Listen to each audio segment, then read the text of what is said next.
The HOA demolished my parents' house because it was substandard, but they forgot that I'm the town sheriff. When I returned from an out-of-state operation, I found an empty lot where my parents' house had stood for over 40 years. On top of the rubble was an HOA sign that read, "Removed for serious violation of aesthetic standards." The first thing I felt was silence.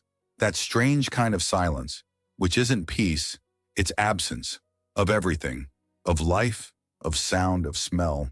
Not the creak of the old gate, not the barking of the neighbor's dog, not the sound of the wind chime on the balcony that my mother loved, just the echo of nothing. My car stopped at the bend in the road, and I stood there in disbelief.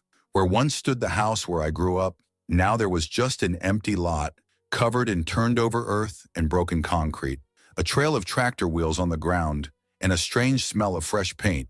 And in the middle of it all, planted like an offense, a white sign with red letters shouting, "Area removed for nonconformity with HO standards, Residential Sector 4.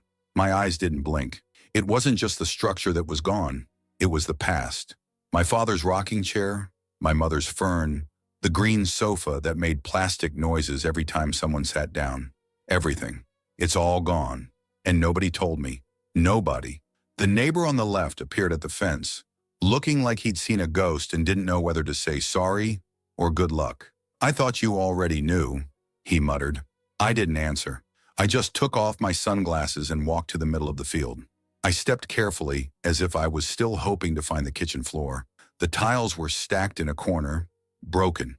A piece of white tile with a blue flower stood out among the debris. It was from the bathroom that my mother had painted herself with a fine brush, detail by detail. The anger rose slowly, not in an explosion, but in a boil, because it was more than destruction. It was disrespect. It was invasion, and it wasn't by mistake. Not by mistake. It didn't take me long to find out who signed the order. Her, the president of the association, a woman with a starched soul and an ego the size of a shopping mall. The one who arrived 2 years ago saying she would bring progress to the neighborhood and ended up turning everything into a catalog of cold properties, all painted the same depressing beige. She never liked my parents' house. She had already complained at a meeting that it was out of keeping with the desired historical standard, and that it affected the aesthetic value of the community. I had replied at the time that it was history, not visual pollution. It was tradition, but she ignored it. And now I knew it wasn't just an architectural joke. It was personal, and worse, it was hidden. Not even a warning. My parents were at my sister's house, undergoing medical treatment. I was on a mission outside the county, and she took advantage of the vacuum like an opportunistic rat. I went back to the truck and turned on the radio. Not the normal radio, the car radio. Yes, because as well as being the son of that house, I'm also the county sheriff, with a badge, a warrant, and enough authority to stop the world when necessary. And this time, it wasn't just going to be necessary, it was going to be inevitable. I went to the town hall office, I pulled up the records. The demolition request had been submitted as an emergency, based on an irregular inspection that claimed there was a risk of collapse. A report drawn up by an engineer friend of hers, who also happened to be the brother-in-law of the HOA's vice president. A piece of paper signed in a hurry with no full date, no photos attached. A ridiculous piece of paper that didn't even have the right house number. And yet, they accepted. They authorized it. They did it. It wasn't a mistake. It was a frame-up. And she thought she'd never find out. Because the surname on the deed wasn't mine. Because my father, a retired war veteran, wasn't one to make a fuss.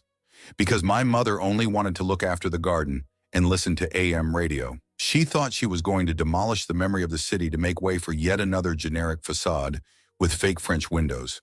The HOA's phone rang for the first time that afternoon with my name on it. No one answered. I sent a message.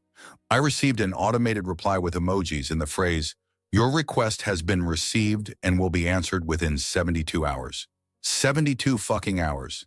In 72 hours, I could put the house back up if I wanted to.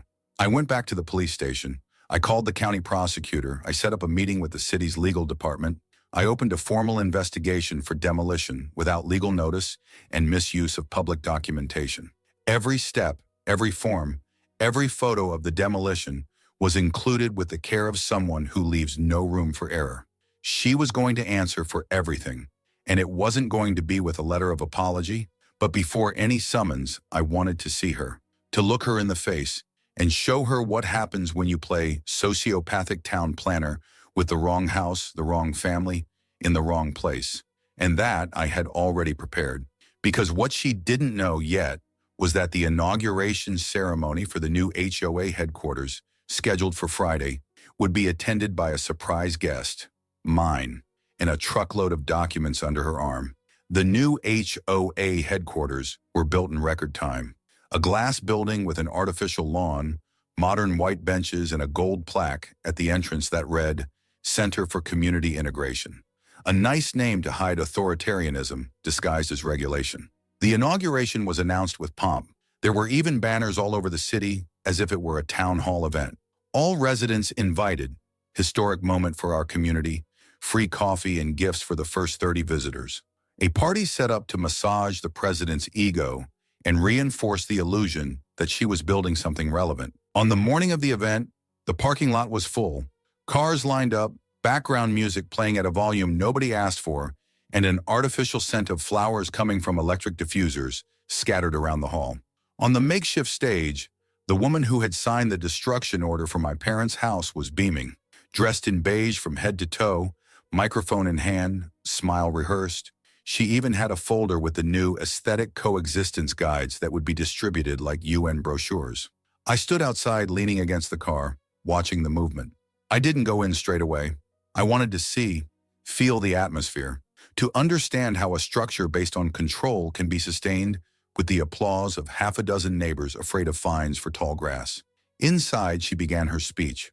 Of course, she started by talking about urban transformation, valuing spaces, and restoring good taste in local architecture.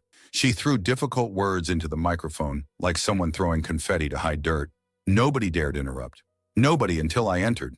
I stepped into the hall at the exact moment she said, "We are building a new era for our community, a place where the old gives way to the new, with harmony and vision."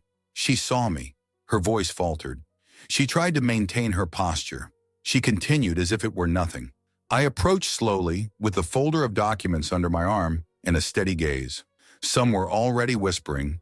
Others were taking out their cell phones to record, waiting for what seemed inevitable. I reached the stage. I climbed just one step, enough for her to understand that now she was the real authority. "I've brought a contribution to the event," I said, lifting my briefcase and handing it to her. A complete copy of the demolition process for house number 217, Sector 3. A false report, an irregular signature, and no notification to the owner. She froze. She tried to smile. She opened the first sheet like someone leafing through a newspaper, pretending to understand. But the words were there, raw. Names, dates, details, and the cherry on top, a photo of her on the lot, pointing at the tractor while holding the HOA's clipboard. The murmurs turned into a wave. One of them spoke out loud. "Did she knock down the Patterson family's house?" Another replied, "Old Henry's house. That house has been there since before the subdivision existed." She tried to answer. She said it was a technical misunderstanding, that the structure was compromised, that everything followed protocol. But it was too late. The damage had already been done. Her words were dripping like cheap varnish on a cracked concrete wall. I calmly took the microphone from her hand. I looked around. This house was built by a war veteran with his own hands. It has withstood storms, floods, and decades of change. And it was knocked down without warning, out of vanity. No one applauded, only silence. The same silence I felt when I arrived at the empty lot. I carried on.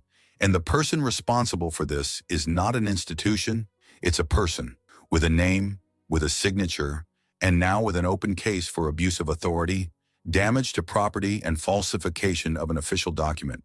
She came down from the stage with her face on fire, a mixture of anger, shame, and fear. She tried to leave through the side door, but a group of residents surrounded her. Questions came from all sides. No one was buying the aesthetic discourse anymore. The brilliance of the event turned into an institutional wake. That day, I filed a request for her removal from office, based on the association's own bylaws.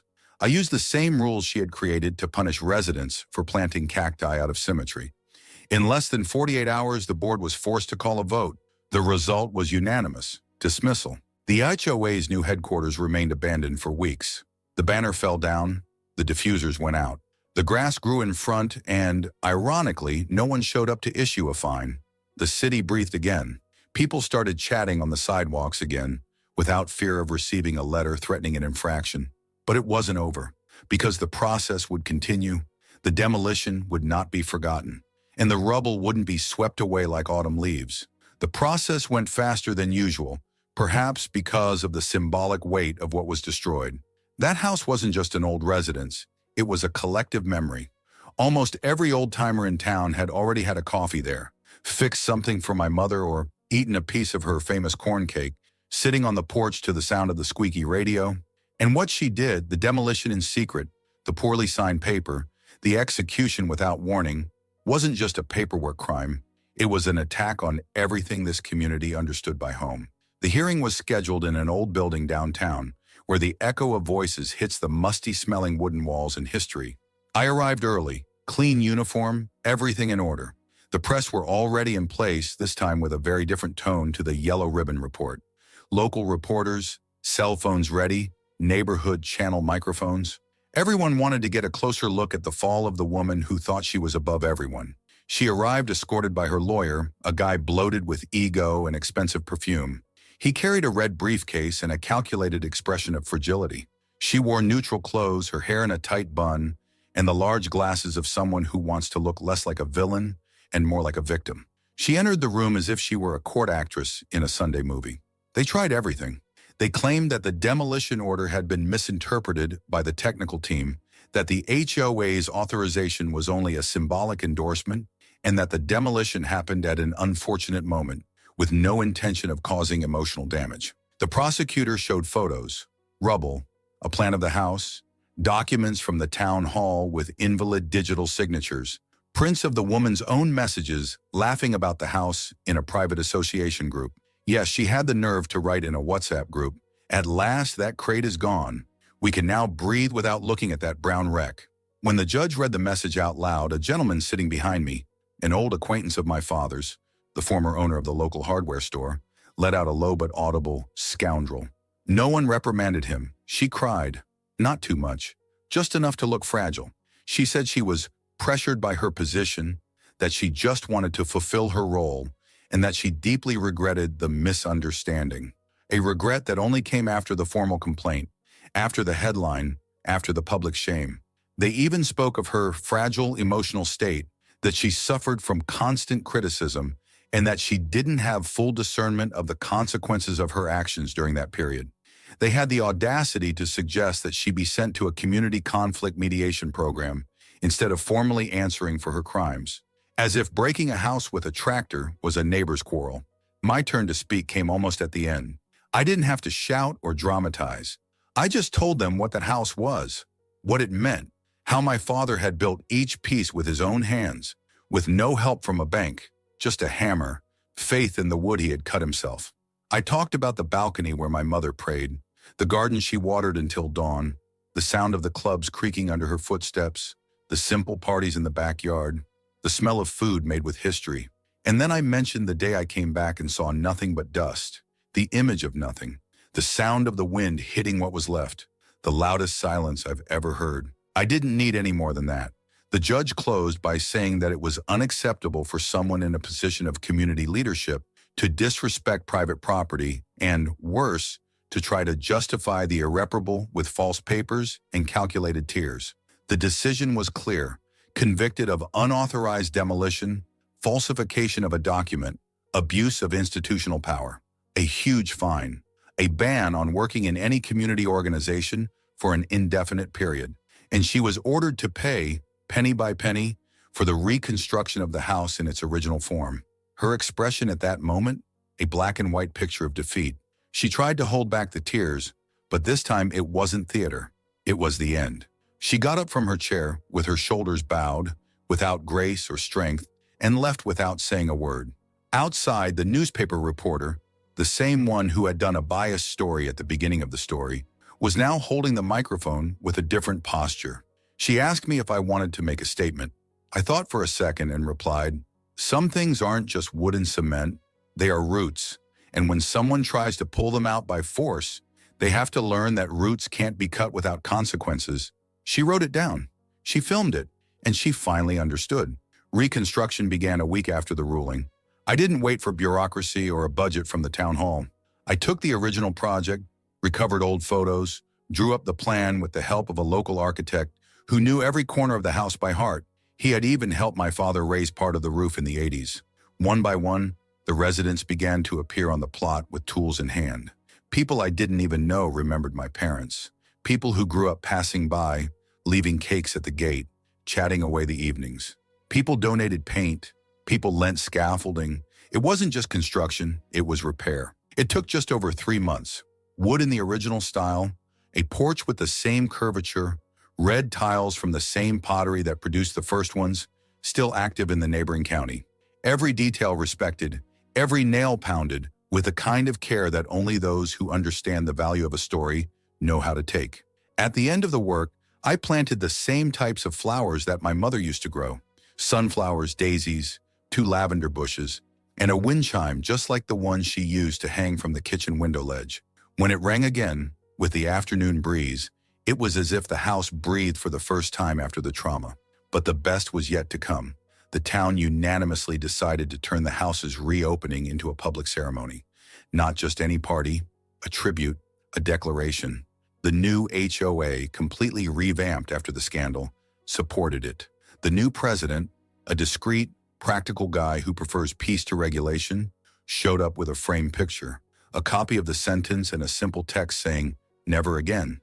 I asked for it to be hung in the entrance hall. It became a symbol. On the day of the ceremony, the street was closed off. Children running around with balloons, ladies bringing apple pies, people of all kinds. There was music. There were stools with old men telling stories. And in a far corner, her, the woman who tried to erase everything, standing alone, with sunglasses and the expression of someone who was invited just to feel the weight of what she had caused. She didn't speak to anyone. She just watched. Perhaps she was hoping for a reaction, a chance to redeem herself, but no one approached. There was no booing or insults, just indifference. And that, for someone who lives on control and attention, is more devastating than any shout. When the tape was cut on the balcony, applause filled the street. An elderly man who had difficulty walking got up from his chair just to clap. He said, "Your father would be proud, and your mother, she would plant flowers even in the soul of the person who tried to tear it down." The woman listened. Her body stiffened. Then she turned her back and walked away, alone, without a goodbye. No justification. I never saw her again on that block. The house remained standing, stronger than ever. And everyone who passes by, who smells the lavender or hears the bell ring, knows it. It's not just wood. It's not just walls. It's resistance. It's a memory erected by honest hands and protected by a sheriff who tolerates neither cowardice nor disguise. She tried to demolish a house. She ended up demolishing her own reputation.